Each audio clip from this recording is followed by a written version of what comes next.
What's going on, ladies and gentlemen? My name is Umbry, and welcome back to Umbry Games. Today's horror game is from an H.P Lovecraft work series game called Dagon.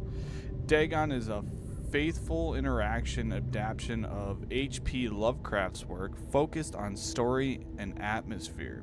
You will not find difficult choices, actions, sequences, or inventory management here, and movement is limited to progressing through location along with the plot. I love Lovecraft and the stories behind Lovecraft, so I'm looking forward to getting into this and seeing where we progress. So, we can zoom in on things. Okay, cool.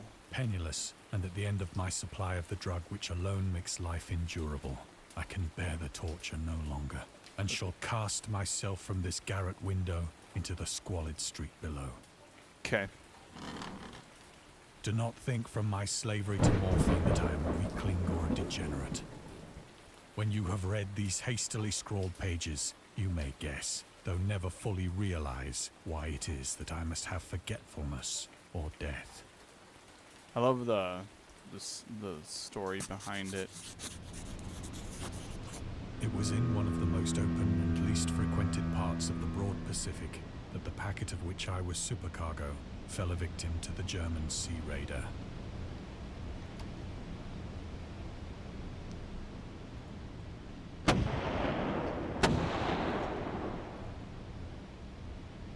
The Great War was then at its very beginning, and the ocean forces of the Hun had not completely sunk to their later degradation. I'm kind of just letting him tell the story. So that our vessel was made a legitimate prize, whilst we of her crew were treated with all the fairness and consideration due us as naval prisoners. Okay.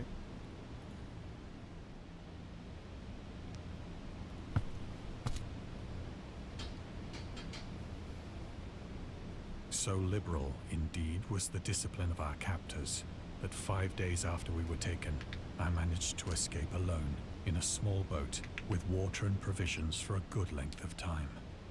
Yep.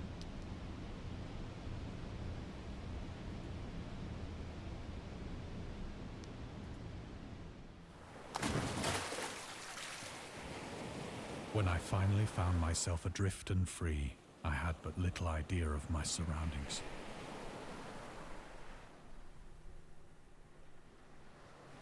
Never a competent navigator, I could only guess vaguely by the sun and stars that I was somewhat south of the equator. Of the longitude, I knew nothing, and no island or coastline was in sight. Okay.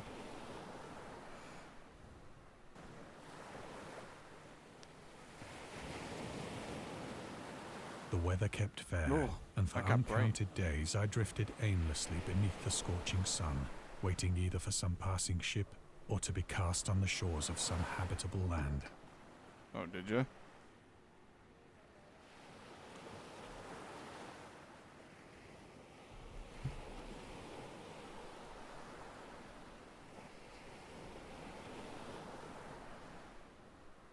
There we go. But neither ship nor land appeared, and I began to despair in my solitude upon the heaving vastness of unbroken blue. Whew. The change happened whilst I slept. Its details I shall never know. For my slumber, though troubled and dream-infested, was continuous.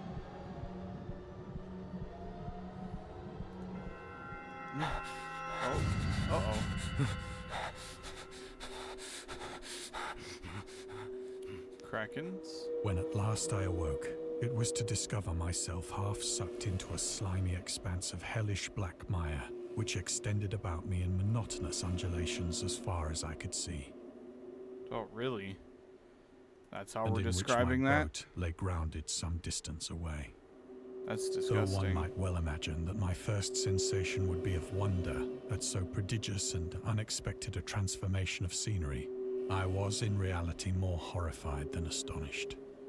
For there was in the air and in the rotting soil, a sinister quality which chilled me to the very core. Dude, it's so captivating. The region was putrid with the carcasses of decaying fish and of other, less describable things which I saw protruding from the nasty mud of the unending plain. Perhaps I should not hope to convey in mere words the unutterable hideousness that can dwell in absolute silence and barren immensity. There was nothing within hearing and nothing in sight save a vast reach of black slime. Yet the very completeness of the stillness. The sun was blazing down from a sky which seemed to me almost black in its cloudless cruelty, as though reflecting the inky marsh beneath my feet.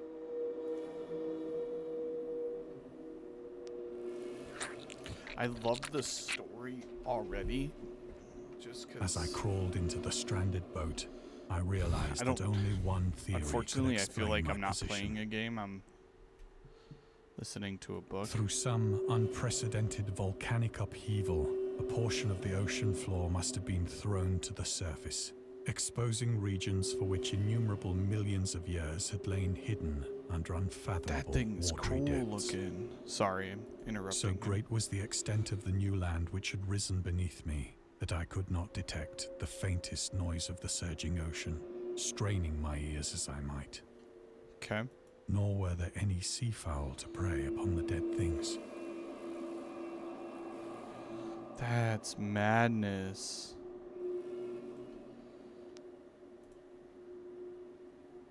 For several hours I sat thinking or brooding in the boat, which lay upon its side and afforded a slight shade as the sun moved across the heavens.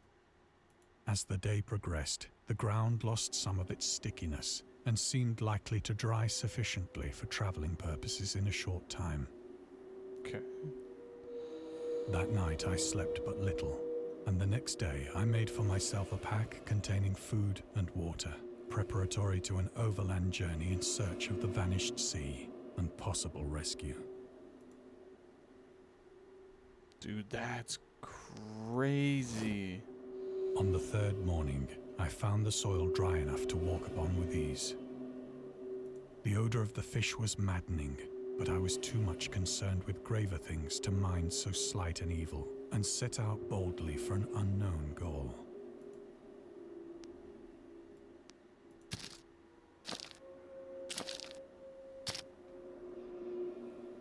All day I forged steadily westward, guided by a faraway hummock which rose higher than any other elevation on the rolling desert.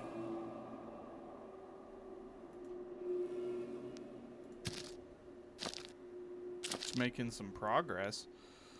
Oh, I got crab legs. Was that a whale? That night I encamped, and on the following day still traveled toward the hummock, though that object seemed scarcely nearer than when I had first espied it. Yeah.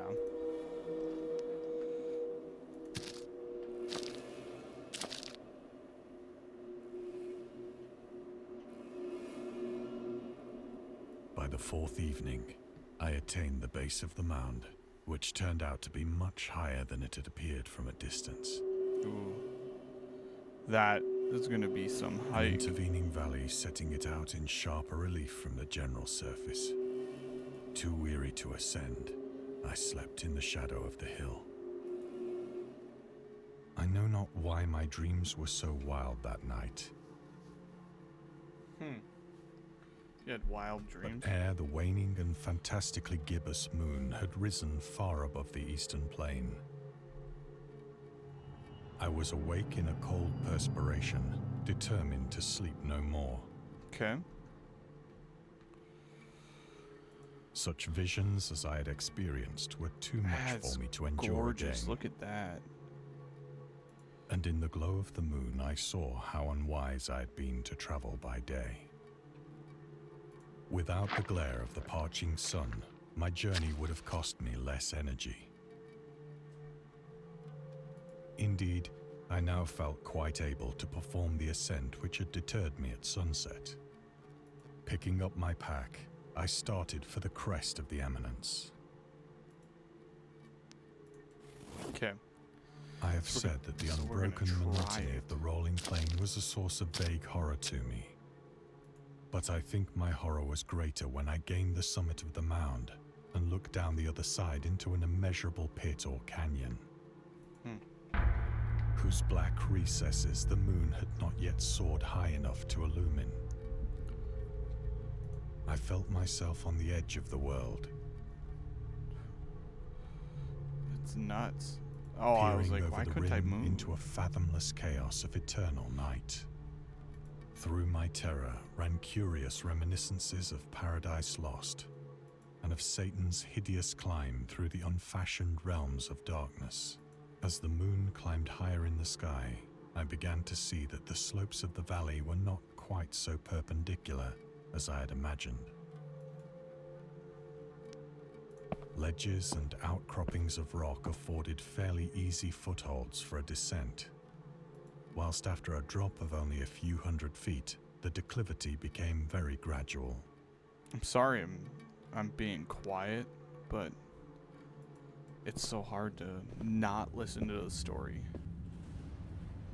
Urged on by an impulse which I cannot definitely analyze, I scrambled with difficulty down the rocks and stood on the gentler slope beneath, gazing into the Stygian deeps, where no light had yet penetrated. Okay. All at once, my attention was captured by a vast and singular object on the opposite slope, which rose steeply about 100 yards ahead of me. An object that gleamed whitely in the newly bestowed rays of the ascending moon.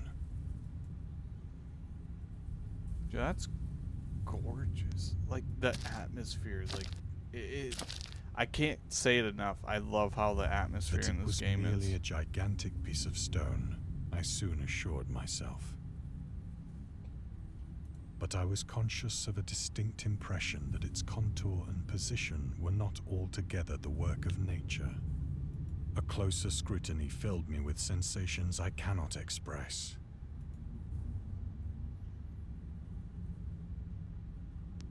For despite its enormous magnitude, and its position in an abyss which had yawned at the bottom of the sea since the world was young, I perceived beyond a doubt that the strange object was a well-shaped monolith, whose massive bulk had known the workmanship and perhaps the worship of living and thinking creatures.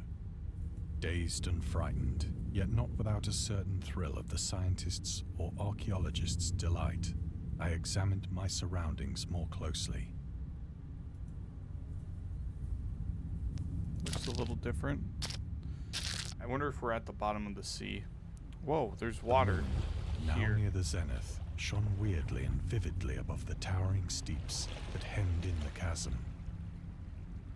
And revealed the fact that a far-flung body of water flowed at the bottom, winding out of sight in both directions and almost lapping my feet as I stood on the slope.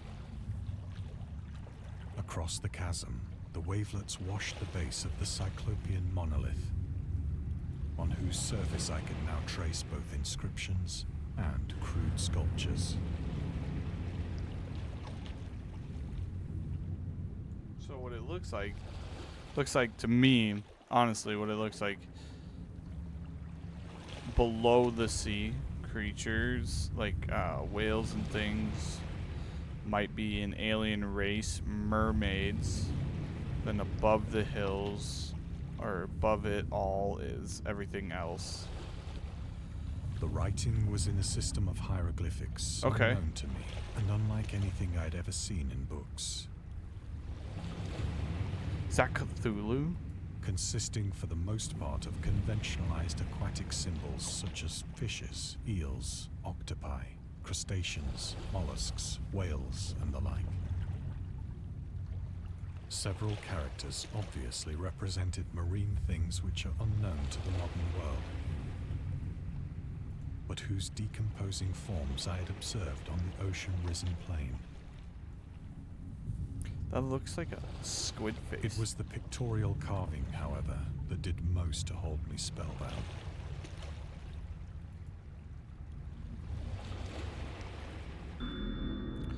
Dagon contains many themes and storytelling methods. The story the Lovecraft developed in his later work, such as telling the story through carvings at the Mountains of Madness, the Nameless City, journals and characters' notes, the Shadow Out of Time, the Hunter of the Dark, Islands Emerged from the Ocean, the Call of Cthulhu, or the fictional being in a deity based on a real event in mythological Myogo in the Whispers in Darkness.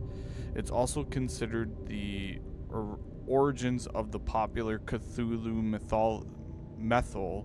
Some of the Lovecraft's other stories also conclude in manners similar to Dagon, but let's skip the details in order not to spoil the ending. You can read the discovery trial immediately or go back to them later. In the main menu, turn off display trivia if you find that the feature distracts you from the story. This can change any time in the options. Show trivia upon finding them. Plainly visible across the intervening water on account of their enormous size were an array of bas-reliefs whose subjects would have excited the envy of a doré. I think that these things were supposed to depict men, at least a certain sort of men. Though the creatures were shown disporting like fishes in the waters of some marine grotto, or paying homage at some monolithic shrine which appeared to be under the waves as well. Of their faces and forms I dare not speak in detail, for the mere remembrance makes me grow faint. Okay. Grotesque beyond the imagination of a Poe or a Bulwer. Ooh. They were damnably human in general outline, despite webbed hands and feet, shockingly wide and flabby lips, glassy, bulging eyes, and other features less pleasant to recall. Curiously enough, they seem to have been chiseled badly out of proportion with their scenic background. For one of the creatures was shown in the act of killing a whale, represented as but little larger than himself. I remarked, as I say, their grotesqueness and strange size, but in a moment decided that they were merely the imaginary gods of some primitive fishing or seafaring tribe. Some tribe whose last descendant had perished eras before the first ancestor of the Piltdown or Neanderthal man was born. That's crazy. Awestruck at this unexpected glimpse into a past beyond the conception of the most daring anthropologist, I stood musing whilst the moon cast queer reflections on the silent channel before me. Then, suddenly, I saw it. Saw what? With only a slight churning to mark its rise to the surface, the thing slid into view above the dark waters.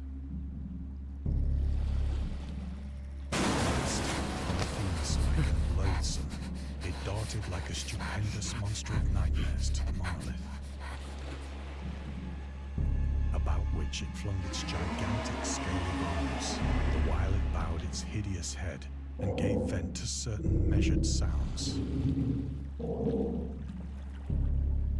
That thing scared the shit out of I me. went mad then. Of my frantic ascent of the sloping cliff and of my delirious journey back to the stranded boat, I remember little.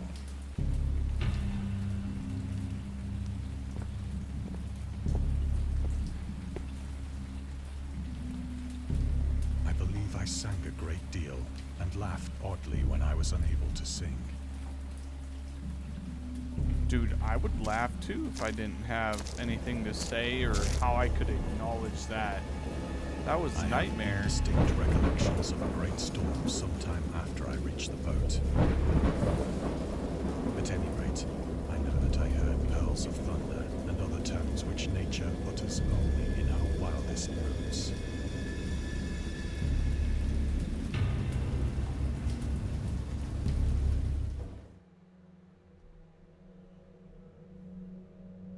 When I came out of the shadows, I was in a San Francisco hospital, brought thither by the captain of the American ship which had picked up my boat in mid-ocean. In my delirium, I had said much, but found that my words had been given scant attention. Of any land upheaval in the Pacific, my rescuers knew nothing, nor did I deem it necessary to insist upon a thing which I knew they could not believe. Dude, that's crazy. Lovecraft was a prominent figure in the world of amateur journalism in 1915. He started publishing his own journals called The Controversy, which included politics and social community, poetry, short stories, and literally written by him and other artists. Howard was a skilled wordsmith, but he also took criticism to heart, which resulted in his decision to step away from writing poetry and the construct on weird fiction again. And then the first time since his teenage years, Dogma, published in 1919, is one of the short stories written during the period. And the example, except from The Controversy, the master of horror fiction explained his attitude towards warfare and the idea of world peace. Why any sane human being can believe in the possibility of a universal peace is more than The Controversy can fathom. Should the entire civilized world agree simultaneously to dismiss one or more nations would undoubtedly retain secrets, arguments, and at the proper time take advantage of their more accumulated and less attended in the wild career of conquest against unarmed victim. No country is or even can be above warfare until the basic impulse of the human animal shall have miraclistic change. I probably butchered quite a bit, sorry.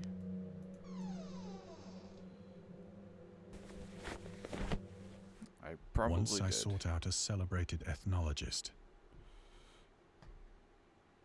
and amused him with peculiar questions regarding the ancient Philistine legend of Dagon, the fish god. I'm sorry, I mispronounced that. Dagon.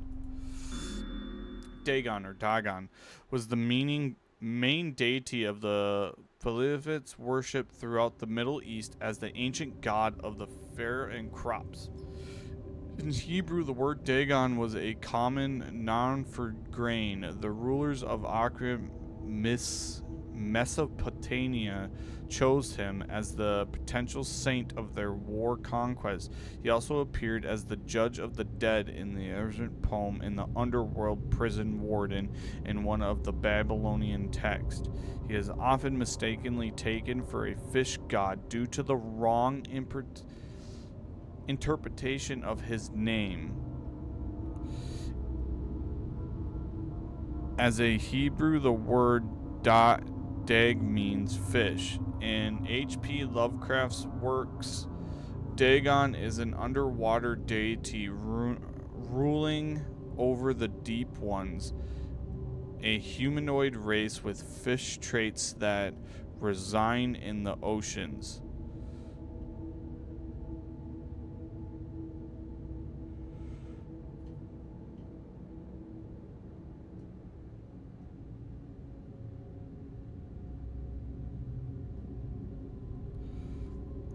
Once a humanoid race with fish traits that reside in the oceans, he is worshipped by a secret cult called the Obscure Order of the Dagon.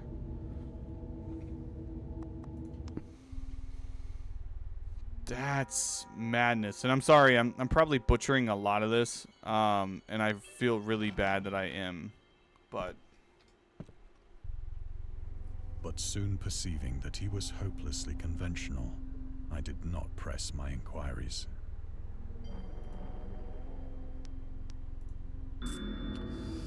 August Derritt and the Cthulhu Mythol.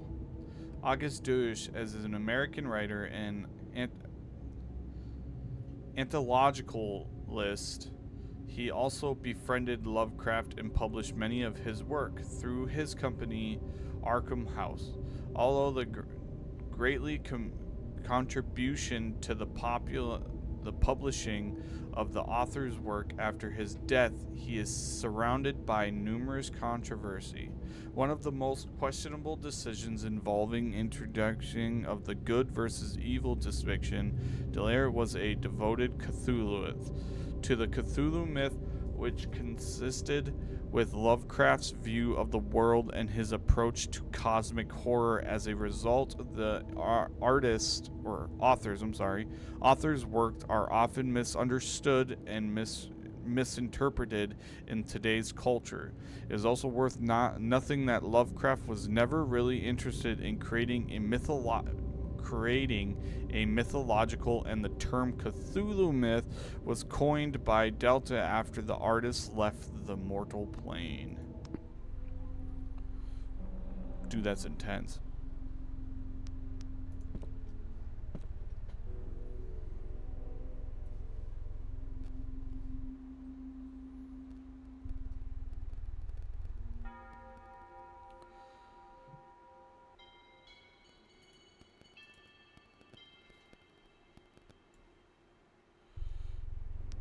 No one. Okay.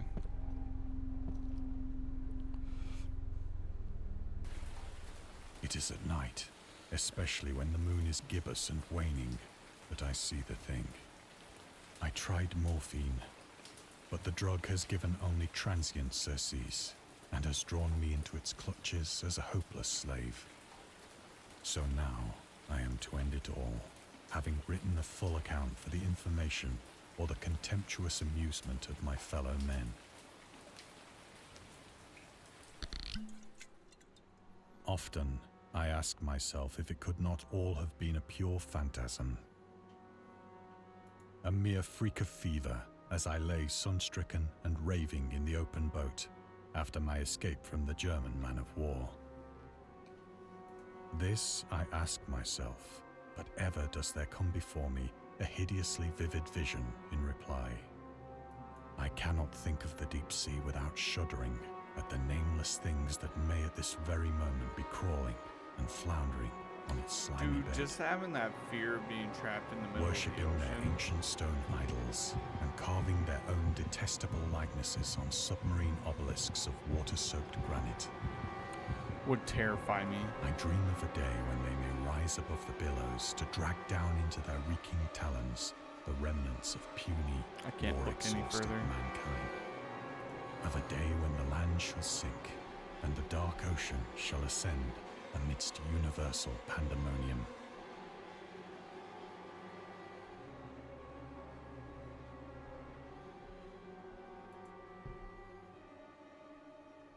Damn. New York City. The end is near.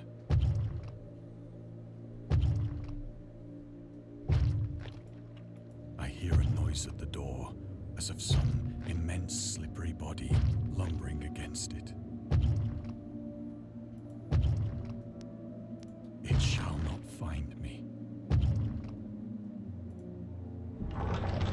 Oh. I think it found me. God, that hand!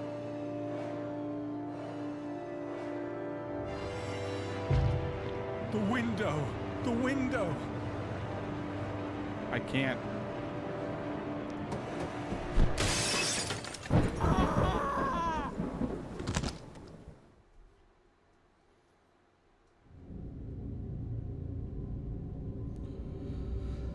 Thank you for playing. We hope you enjoyed the immersing yourself in our little pool of cosmic horror. We would appreciate it if you took a look at a moment to rate Dagon and check out the other games and DLCs. Well, that was very, very interesting. I love Lovecraft just because of like the cosmic style, the horror behind behind everything. Has been one of the craziest things in the world to see or to read in that sense. But it's an amazing captivating story, which I would love to play more of. I would love to do more on H.P. Lovecraft. So if you guys are interested in H.P. Lovecraft, or either you have game ideas, feel free to mention them in the comments. I'm having a hard time finding some really captivating, story-rich horror games. It's been a while on trying to find the best ones, but I'm looking. I have ideas. I have games coming up. Little teaser. I do have a plan to making videos on Five Nights at Freddy's Secret of the Mimic when it drops 6/13 of 2025. Looking forward to that as well. But until then, we got to keep grinding and getting this party up there and getting all you players in the shadows to subscribe and like more of the videos and getting us back on track and having more fun. I've been consistent on everything that I've been uploading, so I'm going to try to continue to do so. It's just a little memo at the end of the video so that you guys know that I'm trying my best. There's other games coming out. I am going to be doing some Switch games as well.